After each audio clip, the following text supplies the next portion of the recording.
भारतीय जनता युवा मोर्चे के द्वारा शुरू किए गए आंदोलन को, जिसको पार्टी का भी नैतिक समर्थन था, उसी की पहली जीत थी कि मुख्यमंत्री को ये कहने के बाद अपने शब्दों को भी झुठलाना पड़ा, जिसमें 2 अक्टूबर को पीसीसी के चीफ और तत्कालीन शिक्षा मंत्री डोटासरा जी ने कहा था कि किसी तरीके की कोई लीक नहीं हुई, किसी तरीके से पेपर चोरी नहीं हुए।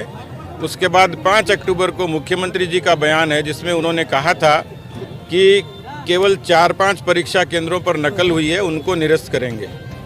अब लेवल 2 को निरस्त करके ये प्रमाण सरकार ने दे दिया कि धांधली हुई है, बड़ी हुई है।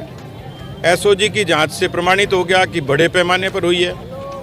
अब ये गारंटी नहीं है कि एसओजी सरकार के नैतिक दबाव में नहीं आए, और इसलिए इस पूरी परीक्षा की निरपेक्षता पर एक प्रश्न खड़ा हो गया।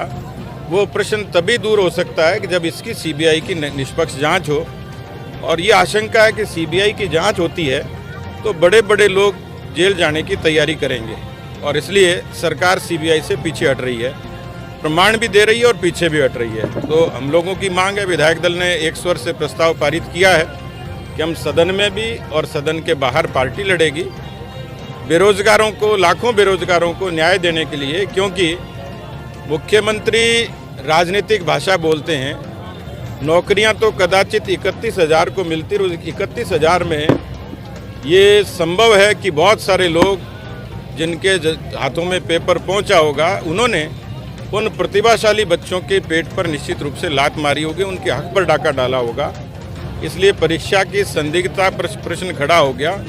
हमने ये सवाल सरकार तक छोड़ा था कि परीक्षा की निरस्त करने की बात मेरिट और डीमेरिट पर सरकार तय करे।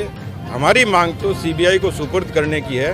सरकार इसलिए भी परहेज नहीं कर सकती कि सीबीआई की जांच उन्होंने अनेक अवसरों पर दी है, इसलिए सीबीआई पर भी यदि कांग्रेस पार्टी और सरकार कोई प्रश्न खड़ा करती है वो भी गलत है, क्योंकि वो पहले से दे चुकी हैं। निर्भया के मामले में ये ताज़ा तरीन उदाहरण है, और इसलिए इसका एकमात्र उपाय है कि इस पर जो लोग दोषी हैं उन पर त्वरित गति से कार्रवाई हो।